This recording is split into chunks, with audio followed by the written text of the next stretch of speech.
ملګرو د عبدالرحمن بابا یو نوی غزل سره ستاسو په خدمت کې حاضر یم. راځئ وورئ. په دې غزل کې عبدالرحمن بابا د غریب او د کمزوري سړي ذکر کوي. هغه فرمایي چې د دنیا دا نه خود غرضه ده، چونکې غریب سړي نه د چا مطلب او ضرورت نشي پوره کېدی، نو اکثر له دنیا والا د غریب سړي سره مړی ژوندی او تعلق دعا سلام پرېږدي. هغه څه فرمایي، راځئ وورئ. وی په خادی خات شوی نه یم د هیچ چا، او تور ټپ سوی یم په غم د هر اشنا. عبدالرحمن بابا فرمایي د دنیا او د دنیا د خلکو د لاس راته هیڅ قسمه خوشحالي نه ده میلاو شوې، او غمونه یې راله دانه ډېر راکړي دي چې د غمونو نه تک تور شوم. او وی که زه تمه توقع له بله نه کړم، د بل تمه توقع کېږي له ما. عبدالرحمن بابا وی زه په خپله غریب سړی یم، خو بیا هم د چا نه د توقع تمه نه ساتم، د چا د ضرورت دپاره لاس نه مخکې کومه، خو بیا هم خلک وي زما نه تمه کوي چې دی به زما په کار راځي. او وی که مې رور که مې عزیز دی که مې یار دی، واړه غواړي خپله مدعا. وی دنیا ډیره خودغرضه ده. وی که رور مې دی که خپلوان دي او که یاران دوستان دي، ټول خپل مطلب پوره کول غواړي، ایسه بیسه تعلق نه ساتل غواړي، بس صرف د ضرورت ټایم کې در سره تعلق ساتي. او عبدالرحمن بابا فرمایي وی د دنیا خبرې واړه په دنیا شي، د دنیا خبرې واړه په دنیا شي، ما به څه څوک چې نه لرم دنیا.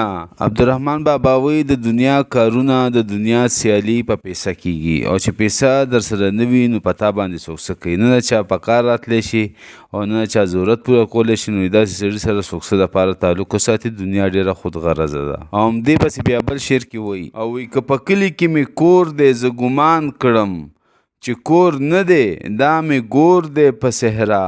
وی زما کور په کلي کې دی، خو داسې محسوسیږي لکه په میره کې په صحرا کې زما چې قبر وي. لکه څنګه چې په صحرا کې چا قبر وي، دعا درود له څوک وله نه راځي چې ورته دعا وکړي، نو دغسې زه غریب سړی یم د کلي په منځ کې پروت یم، خو یو کس مې هم تپوس نه کوي. او چې د نه پې څه پوره وي نه نیمګړی، څوک به څه کله هغه سره خندا. عبدالرحمن بابا وی دنیا ډیره خودغرضه ده، چې تا نه د چا څه مطلب نه پوره کېږي، نو داسې کس سره خلک تعلق ولې وساتي. هر انسان د دنیا نن سبا خپل غرض پسې ګرځي، که غرض یې درنه پوره کېږي درنه به چار چاپېره کېږي، خو که غرض یې درنه نه پوره کېږي نو در باندې به دعا سلام هم در سره ونه کړي.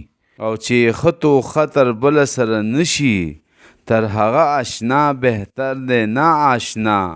او عبدالرحمن بابا وی د داسې دوست نه د داسې آشنا نه آشنا بهتر دی، چې په ضرورت کې د چا په کار را نشي، په غریبۍ کې چا سره تعلق نه ساتي او صرف خپل غرض دپاره سره تعلق ساتي، نو د داسې کس نه د داسې دوست نه دوست ښه دی. او وی په توده ځمکه استوګ نه د مشکله، څه به زی شي د رحمان سره د جا. عبدالرحمن بابا وی زما ژوند داسې دی لکه په توده ځمکه باندې چې سړی ژوند تېروي، یعنی مطلب وي زه خپل ضرورتونه نشم پوره کولی، خپل حالات نشم ټیک کولی، نو د بل به څه په کار راشم، د بل سره به څه مدد وکړم. نو داسې کس چې هغه د چا سره مدد نشي کولی، د چا ضرورت نشي پوره کولی، نو داسې کس سره څوک سره تعلق ساتي. دنیا خاص هم خودغرضه ده، نو دې لپاره زه خلکو پرېښیم، په ځای باندې یوازې ژوند تېروم.